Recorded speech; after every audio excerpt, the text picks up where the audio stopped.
Hello, good morning and welcome to all. आज मैं Bihar police सिपाही भर्ती परीक्षा 2020 प्रथम पाल का क्वेश्चन डिस्कस करने जा रहा हूँ स्पार्क वन लाइनर से।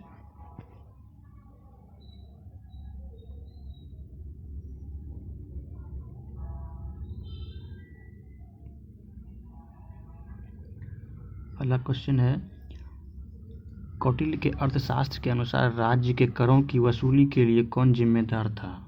समाहर्ता। कौटिल्य के अर्थशास्त्र के अनुसार राज्य के करों की वसूली के लिए समाहर्ता जिम्मेदार था। किन दो भौतिक राशियों के मात्रक समान होते हैं? वेग और चाल का भौतिक राशि समान होता है। एक समान गति दर्शाने वाले वेग समय आलेख का ढाल क्या होता है? शून्य होता है। यानी एक समान गति दर्शाने वाले समय और वेग आलेख का ग्राफ का ढाल शून्य होता है। कौन सा संत ईश्वर के निर्गुण एवं सगुण रूपों में आस्था रखते थे? रामचंद्र ईश्वर के निर्गुण एवं सगुण रूपों में आस्था रखते थे। भारतीय संविधान के किस अनुच्छेद में अल्पसंख्यकों को अपनी रुचि की शिक्षण संस्था की स्थापना और प्रशासन करने का अधिकार है? अनुच्छेद 30(1). अनुच्छेद 30(1) के अनुसार अल्पसंख्यकों को अपनी रुचि की शिक्षण संस्थान की स्थापना और प्रशासन करने का अधिकार है। संविधान के किस अनुच्छेद में धन विधेयक को परिभाषित किया गया है? तो वो है अनुच्छेद 110(1). यानी अनुच्छेद 110 में धन विधेयक को परिभाषित किया गया है। अनुच्छेद 110(1) धन विधेयक। मानवों में ध्वनि किससे उत्पन्न होती है? कंठ द्वारा। मानवों में ध्वनि कंठ द्वारा उत्पन्न होती है। CO2 में कार्बन डाइऑक्साइड में कार्बन की संकरण अवस्था क्या होती है? तो sp2। यानी कि कार्बन डाइऑक्साइड में कार्बन की संकरण अवस्था sp2 होती है। जब उपयुक्त आवृत्ति का प्रकाश किसी धातु पृष्ठ पर पड़ता है तो इलेक्ट्रॉनों के उत्सर्जन की क्रिया को क्या कहते हैं? प्रकाश विद्युत प्रभाव यानी फोटोइलेक्ट्रिक इफेक्ट। जब उपयुक्त आवृत्ति का प्रकाश किसी धातु पृष्ठ पर पड़ता है तो इलेक्ट्रॉनों के उत्सर्जन की क्रिया को फोटोइलेक्ट्रिक इफेक्ट या प्रकाश विद्युत प्रभाव कहते हैं। नॉवल्जीन किस प्रकार की एक दवा है? नॉवल्जीन पीड़ाहारी दवा है। स्वामी दयानंद के विचार जिस पुस्तक में प्रकाशित है उसका नाम क्या है? सत्यार्थ प्रकाश। यानी सत्यार्थ प्रकाश में स्वामी दयानंद के विचार प्रकाशित हैं। वर्ष 2001 से 2011 के दशक में भारत के किस राज्य में सर्वाधिक जनसंख्या वृद्धि दर है?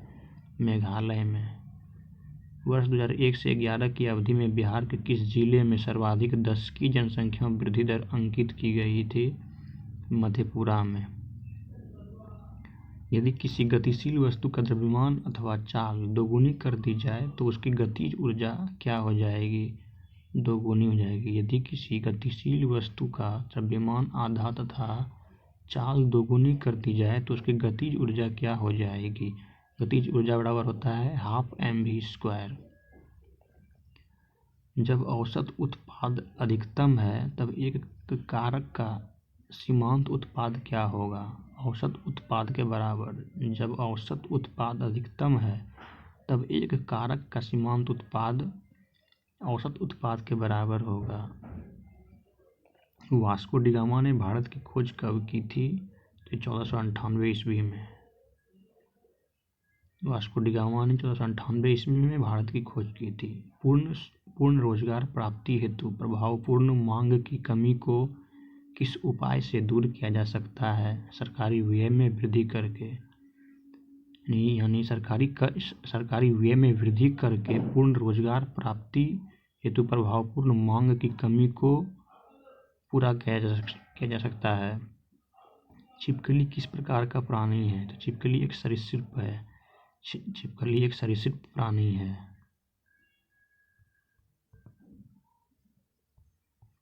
लता मंगेशकर के पिता का नाम क्या था? दीनानाथ मंगेशकर। भारत के उपराष्ट्रपति के निर्वाचन मंडल में कौन कौन शामिल होते हैं? तो भारत के उपराष्ट्रपति के निर्वाचन मंडल में संसद के दोनों सदन शामिल होते हैं, यानी कि लोकसभा और राज्यसभा के ऑल मेंबर यानी कि इलेक्टेड और सिलेक्टेड दोनों मेंबर शामिल होते हैं। यानी उपराष्ट्रपति के चुनाव में संसद के दोनों सदनों के इलेक्टेड और सिलेक्टेड दोनों यानी ऑल मेंबर शामिल होते हैं, लेकिन राष्ट्रपति में ऐसा नहीं होता है। संघ और राज्यों के मध्य विषयों के वितरण में साइबर कानून किस सूची में आते हैं? अवशिष्ट विषय में। संघ और राज्य के मध्य विषयों के वितरण में साइबर कानून अवशिष्ट विषय में आते हैं। किस अम्ल के एकत्रित होने से मांसपेशियों में थकान होती है? तो लैक्टिक एसिड को जमा होने से मांसपेशियों में थकान या दर्द महसूस होता है। पटना उच्च न्यायालय कब स्थापित किया गया था? 3 फरवरी 1916 को पटना उच्च न्यायालय पटना हाईकोर्ट का स्थापना 3 फरवरी 1916 को किया गया है। कुतुबुद्दीन ऐबक का उत्तराधिकारी कौन था? कुतुबुद्दीन ऐबक का उत्तराधिकारी आराम शाह था। कुतुबुद्दीन ऐबक का उत्तराधिकारी आराम शाह था। प्राकृतिक अधिकारों के सिद्धांत का प्रतिपादन किसने किया था? प्राकृतिक अधिकारों के सिद्धांत का प्रतिपादन जॉन लॉक ने किया था। प्राकृतिक अधिकारों के सिद्धांत का प्रतिपादन जॉन लॉक ने किया था। भारत के उत्तर पश्चिमी भाग में शीतकालीन वृष्टि मुख्यतः किस कारण से होती है? तो पश्चिमी विक्षोभ के कारण। यानी भारत के उत्तर पश्चिम भाग में शीतकालीन वृष्टि मुख्यतः पश्चिमी विक्षोभ के कारण होता है। यानी भारत के उत्तर पश्चिम में शीतकालीन वृष्टि जो है मुख्यतः पश्चिमी विक्षोभ के कारण होता है। फलों के संवर्धन के विज्ञान को क्या कहते हैं? तो फ्लोरिकल्चर। फलों के संवर्धन के विज्ञान को फ्लोरिकल्चर कहते हैं। वर्गीकरण की द्विनाम पद्धति की अवधारणा किसने दी थी? तो लीनियस ने। वर्गीकरण की द्विनाम पद्धति की अवधारणा लीनियस के द्वारा दिया गया था। आसमान का नीला रंग होने का कारण क्या है? प्रकाश का प्रकीर्णन। आसमान नीला दिखाई देता है क्यों? प्रकाश के प्रकीर्णन के कारण। प्रकाश के प्रकीर्णन के कारण आसमान नीला दिखाई देता है। इंग्लैंड में गौरवशाली क्रांति किस वर्ष हुई थी? तो 1688 में हुआ था। इंग्लैंड में गौरवशाली क्रांति 1688 ईस्वी में हुआ था। यानी गौरवशाली क्रांति 1688। भारत के प्रथम उप प्रधानमंत्री कौन था? भारत का प्रथम उप प्रधानमंत्री सरदार वल्लभ भाई पटेल थे। यानी भारत के प्रथम उप प्रधानमंत्री सरदार वल्लभ भाई पटेल। यदि सरल रेखीय पूर्ति वक्र कीमत अक्ष को काटता है तो पूर्ति की लोच क्या होगी? इकाई से अधिक। यदि सरल रेखीय पूर्ति वक्र कीमत अक्ष को काटता है तो पूर्ति की लोच इकाई से अधिक होगी। कौन सी गैस धरातल पर तापमान की वृद्धि के लिए मुख्य रूप से उत्तरदायी होता है? तो कार्बन डाइऑक्साइड। कार्बन डाइऑक्साइड धरातल पर तापमान की वृद्धि के लिए मुख्य रूप से उत्तरदायी होता है। क्षार धातुओं में इलेक्ट्रॉनिक्स विन्यास क्या होती है? तो क्षार धातुओं में इलेक्ट्रॉनिक विन्यास NH2 और Np1 होता है। क्षार धातुओं का इलेक्ट्रॉनिक विन्यास होता है NH2 और Np1।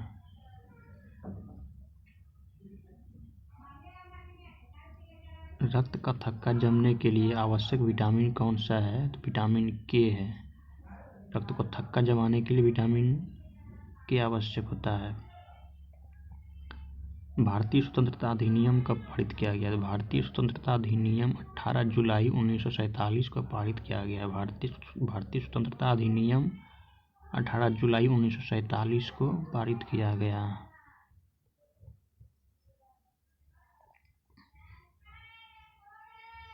वह लोकसभा का अध्यक्ष अपना त्यागपत्र किसे प्रेषित करता है? लोकसभा के उपाध्यक्ष को, यानी कि लोकसभा का अध्यक्ष अपना त्यागपत्र उपाध्यक्ष को देता है। चंद्रधर शर्मा गुलेरी की कहानी उसने कहा था कि नायक का नाम क्या था? लहना सिंह। चंद्रधर शर्मा गुलेरी की कहानी उसने कहा था का नायक लहना सिंह था। भारी जल D2O का अनुभार क्या होता है? 20 होता है। भारी जल D2O का अनुभार 20 होता है। कोशिकीय पूर्ण सशक्तता की अवधारणा प्रस्तुत करने वाले वैज्ञानिक कौन है? हैबरलैंड। यानी कोशिकीय पूर्ण सशक्तता की अवधारणा प्रस्तुत करने वाले वैज्ञानिक हैबरलैंड थे। पोलैंड यूरोप के किस खगोल वैज्ञानिक ने सबसे पहले बताया कि पृथ्वी सूर्य का चक्कर लगाती है? कोपरनिकस ने। यानी पोलैंड यानी यूरोप के किस खगोल वैज्ञानिक ने सबसे पहले बताया था कि पृथ्वी सूर्य का चक्कर लगाती है? कोपरनिकस ने। यानी सबसे पहले कोपरनिकस ने ये कहा कि पृथ्वी जो है सूर्य का चक्कर लगाती है, यानी कि पृथ्वी सूर्य के चारों ओर घूमती है। ये कोपरनिकस ने कहा था सबसे पहले। एड्स किस प्रकार का रोग है? तो विषाणुजनित रोग है। एड्स के वायरस का नाम होता है HIV। एड्स होता है तो विषाणु से होता है। दक्षिणी गोलार्ध में व्यापारिक पवनों के बहने की दिशा क्या है? उत्तर पश्चिम से दक्षिण पूर्व। दक्षिणी गोलार्ध में व्यापारिक पवनों के बहने की दिशा क्या है? उत्तर पश्चिम से दक्षिण पूर्व। बिहार के किस जिले में बांसकुंड बांध स्थित है? लखीसराय में। बांसकुंड बांध बिहार के लखीसराय में है। यदि किसी वस्तु का वेग 2 गुना कर दिया जाए तो उसकी गतिज ऊर्जा होगी 4 गुना हो जाएगा। यदि किसी वस्तु का वेग 2 गुना कर दिया जाए तो उसकी गतिज ऊर्जा 4 गुना हो जाएगा। गतिज ऊर्जा का फॉर्मूला होता है 12 mv²। v² 2 गुना होगा तो 4 गुना हो जाएगा। फ्रांस में पेरिस कम्यून की स्थापना कब हुई थी? 1871 ईस्वी में। फ्रांस में पेरिस कम्यून की स्थापना 1871 ईस्वी में हुआ था। यानी पेरिस कम्यून की स्थापना 1871। पेरिस कम्यून की स्थापना 1871। गांधी सागर बांध किस परियोजना का एक हिस्सा है? चंबल परियोजना का। गांधी सागर बांध चंबल परियोजना का एक हिस्सा है। मोमबत्ती का जलना किस परिवर्तन का एक उदाहरण है? तो भौतिक एवं रासायनिक परिवर्तन दोनों है। यानी मोमबत्ती का जलना फिजिकल और केमिकल रिएक्शन दोनों होता है इसमें। मोमबत्ती जलना भौतिक और रासायनिक परिवर्तन दोनों होता है इसमें। नील हरित शैवाल क्या है? स्वपोषी। नील हरित शैवाल क्या है? स्वपोषी। किस वर्ष में बिहार औद्योगिक क्षेत्र विकास अधिनियम पारित हुआ था? 1947 में। किस वर्ष में बिहार औद्योगिक क्षेत्र विकास अधिनियम पारित हुआ था? यानी बियाडा 1974 में पारित हुआ था। अणु के 2 क्रमिक संघटकों के मध्य उसके द्वारा चालित औसत दूरी को क्या कहते हैं? माध्य मुक्त पथ। अणु के 2 क्रमिक संघटकों के मध्य उसके द्वारा चालित औसत दूरी को कहते हैं माध्य मुक्त पथ। इस तरह से ये बिहार पुलिस सिपाही भर्ती परीक्षा 2020 प्रथम पाली का सारा क्वेश्चन कंप्लीट होता है। Thanks for watching.